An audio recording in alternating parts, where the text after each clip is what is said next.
Well, hello everyone, and it's definitely a once in a lifetime scenario here where we have the semi quincentennial of the nation and the 30th anniversary of one of the 90s most beloved sci-fi action movies and and 10 years passing since its sequel. So, with that in mind, for tonight's trip into Disney Plus hole, I give you an Independence Day double feature. Er, so, let's begin. Obviously, we're starting with the original, which saw release 30 years ago today in the year 1996. I actually watched it with my family. He not long after it came out on video, which was not uncommon in that time frame for everyone to watch the same things together, or regardless of demo. Oh, and in a weird way, it actually taught me through things about spectacle, scale, and what images can stay with you for decades to come. Um, um, The film was directed and co-written by Roland Emmerich, and while I'm admittedly not the biggest fan of his work, this is easily my favorite film of his, as though, given, given all of his subsequent works, that's a fairly bar to clear. It was definitely also an ideal first mark that proved Will Smith, fresh off the success of the hit sitcom Fresh Prince of Bel Air, could open a movie, and also he starred alongside Jeff Goldblum among a whole cast of other players, including not limited to Bill Pullman, Judd Hirsch, and a very young Mai Whitman, who would later go on to have such roles as Katara in the Avatarverse, Emily Blight in the Owl House, and Roxy Richter and Scott Pilgrim, to name a few. And also quite one of the most memorable roles of Randy Quaid, with his crop dusting and turned warfighting persona only being slightly more mad than real deal. And I say that with no disrespect intended for any of the performers here. And I must say, hey, to this day, its blend of both of early digital and practical effects held up quite well, and in a way, it definitely managed to have a similar impact on a lot of the culture of the time. I will also encapsulate much of it, what with its as casually name dropping the X Files being rebooted, it's said to be rebooted yet again, and with the Coke machine being next to a Fruitopia machine, low drinking that stuff. I mean, apparently Minute Maid still has recipes, and also oh oh Goldman's character doing IT support at a cable company right when everything starts going down on the tubes. I might as well bring up some of the other casts as before we get to some of the most recognizable environmental or rather monumental damage of the film, including the poster I chose for this thumbnail, which includes Harvey Firestein, Hain, Vivica A. Fox, and the late great Robert Loggia, especially. Hey, I mean, they really had a good variety here. Admittedly, while a lot of the action scenes against the invaders have garnered a similar memorable look and feel that Star Wars and Alien and did before, and James Cameron's Avatar would in years after for Fox. I mean, as we say, Buena Vista Entertainment. The most memorable things about are easily the destructions of some of our most recognizable old man-made wonders. There's in which very impressive sequences of the White House, obviously. Again, the video cover we used to have, I actually had a holograph of that one. I always liked those. But also the Empire State Building in New York and the Capitol Records building in Los Angeles. Yes. So it definitely he had a digital assist, which I'm glad is starting to come back around now. But also harkening back to when it was used for compositing and other things like that, where sometimes it had to blow something up, did just that. And naturally, as you would expect from a film this like, with the Emmerich Sakari Mighty Partner Dean Devlin be on board, a dialogue managed to just have the right balance of both believability and memorability for the spectacle. That's what I call Close Encounter. Admittedly, even though Will doesn't actually meet the other characters and even is introduced until us right away, the usage is actually quite effective to help build things up, and even the designs of aliens themselves are not too shabby either, which look like they mashed together xenomorphs and the Wallspan from Star Wars, and keeping the other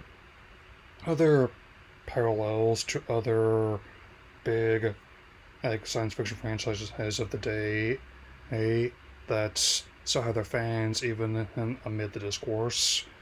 Whereas we have Dr. Okun being played by none other than Data himself, Brent Spiner, and as conventional weapons and largely prove ineffective against the invaders, they need a way to get into the mothership in order to disable it and destroy it.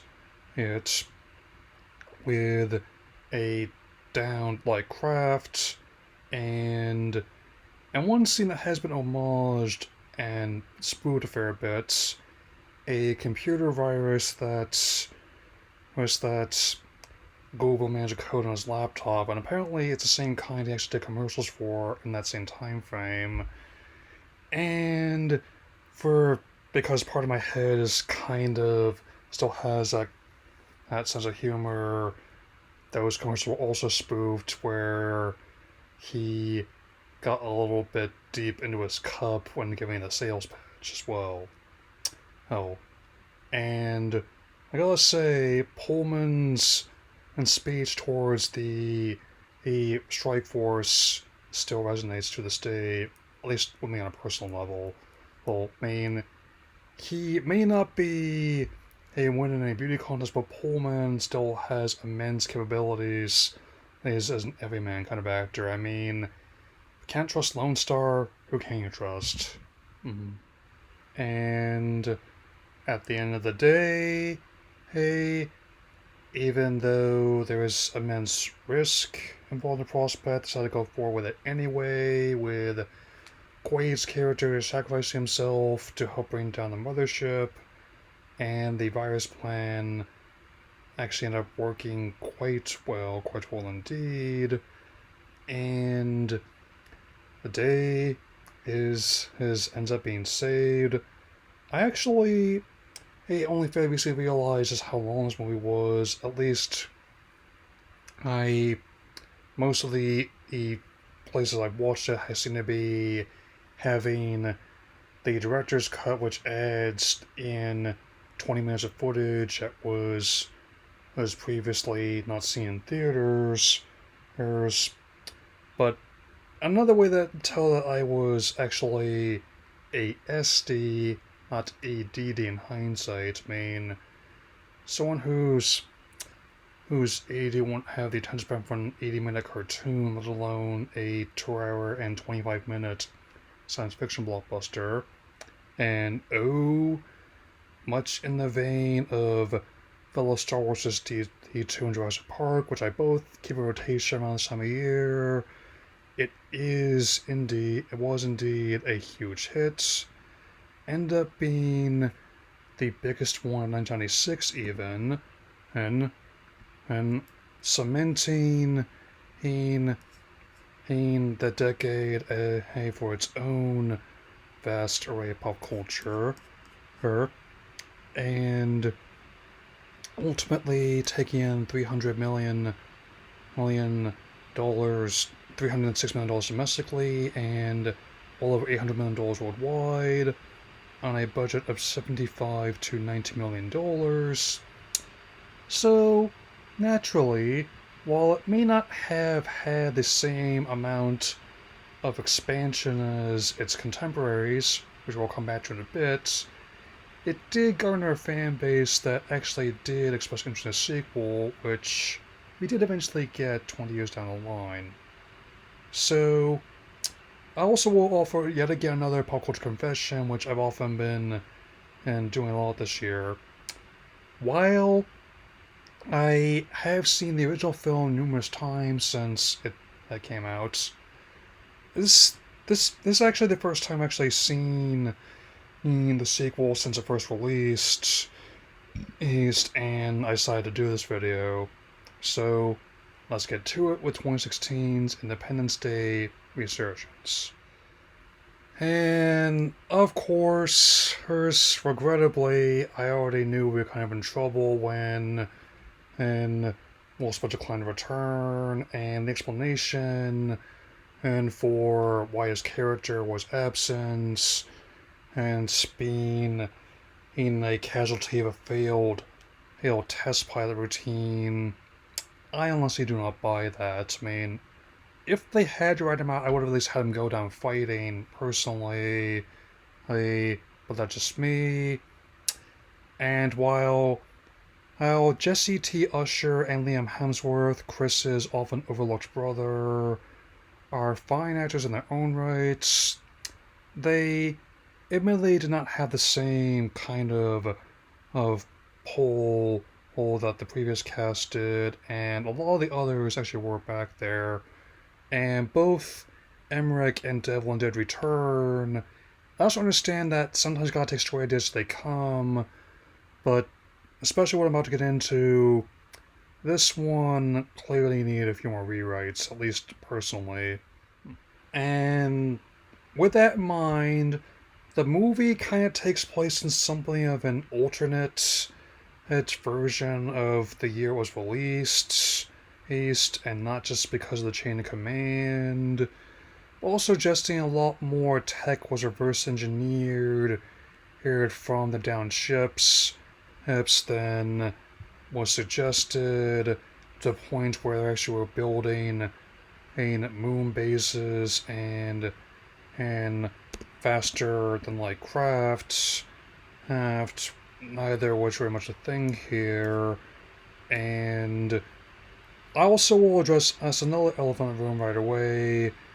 Even factoring in the time it came out and the decades since, the visual effects are not really as good as they were in the first one, like how that's often CG can be a tricky thing to get right and easy thing to mess up, and it looks less like a blockbuster to me and more like No Man's Sky before they introduced all the updates to it, and to their credit, improved the game. But it's not so easy to patch in and the whole difference and plot either. I mean, with the story I must charitably describe as functionally like a retread of the first film, but worse. I mean, since I know it's tricky to get a legacy sequel right and easy mess it up, but in another way, it's not even been anything like that, where actually, hey, it's not just that it's not a very good movie, which obviously it isn't, but actually, he, I would say, in many respects, commits the bigger her cinematic crime of being forgettable, just as I know full well what a forgettable film looks like, and this is it.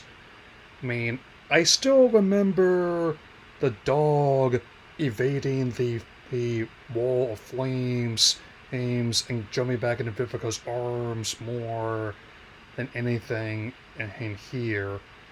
There's I barely remembered anything my first time around, and so much so, and there's just a little to pull me in. I actually did my second viewing. I mean, when I was on my PlayStation, and just in case I do intend to get as much as I can, both on disc and installed on my PS3, if Sony is serious about their plans.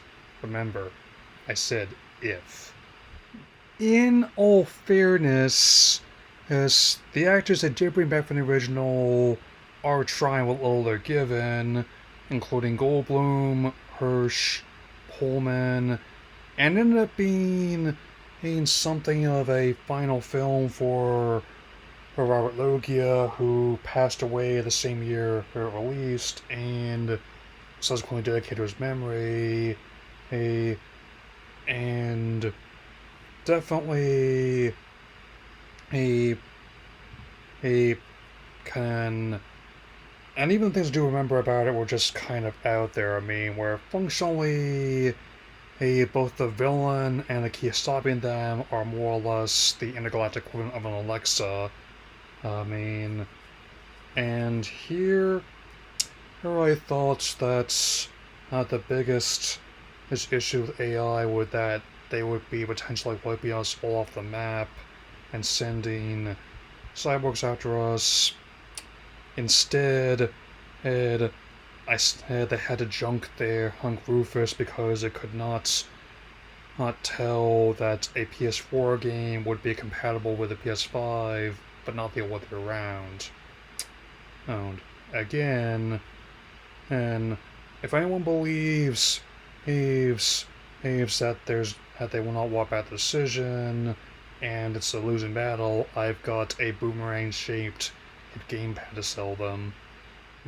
I mean, even the methods to drive back the enemy forces not really as entertaining this time around. I mean, call me crazy, but fiddling with satellites and trying to outrun a UFO in a school bus full of orphan children is not really as entertaining as a whole fleet of fighter planes and trying to hack an entire mothership with a power book.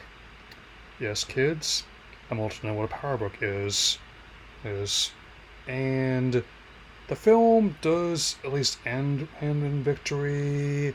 A There's even like a discount MCU stinger here that actually hints at a third film, but 10 years on, it's highly unlikely that's going to happen, where this one opened behind Finding Dory at the box office that year, and while 1996, there may not have been that many effective spectacles holes that year, nowadays often multiple ones released in the course of the same month and often the same weekend, and let alone the logjam we're in now. Oh, and especially as the discourse for financials also has gotten pretty exhausting, even someone who doesn't mind following it. I mean, the simple fact is that this movie cost more to make and made less than the original before inflation. And it ultimately took in, upon its release, on June 24th of 2016, and and and about $103 million domestically and $389 million worldwide on a $165 million budget. Means so not a complete bomb, I would submit, but admittedly a financial disappointment, given the original movie's pop cultural impact and also its why I'm one of the people that still enjoys it. So as a way to close out, I think I'll offer a few reasons and about why the second one didn't do as well as the first. First and foremost, it's the absence of Will Smith's character being felt, with Emmerich later admitting that if he could do it over again, he would have scrapped the whole thing after Smith declined to come back. The another, and I agree with that. Another reason I would argue is that while the original movie is still certainly memorable and more liked all these years, it didn't really expand that much in other parts of pop culture the way other science fiction franchises did, it, including ones that the mouse had as under the umbrella now. And I also, a big one is simple. The no matter how you do it, whether you want to build upon ideas from the original or introduce entirely new ones, or both, they have to really fit together and create something memorable on their own, and that's something that Resurgence largely failed to do. As previously stated, I named multiple scenes and parts from the first, and could barely remember any from the sequel at all. And that's coming from someone who remembers stuff that people, even my age, don't recognize anymore. So, with that in mind, I made my choices. That is truly our Independence Day, as I recover from my recent illness as for the past week. I'll probably won't be going back to theater before the Odyssey of Spider-Man, but there'll be some other fireworks, some other delightful cheese he's also lined up. So wait to see what they are, though. That's all for now. Take care, and happy Independence Day, everyone.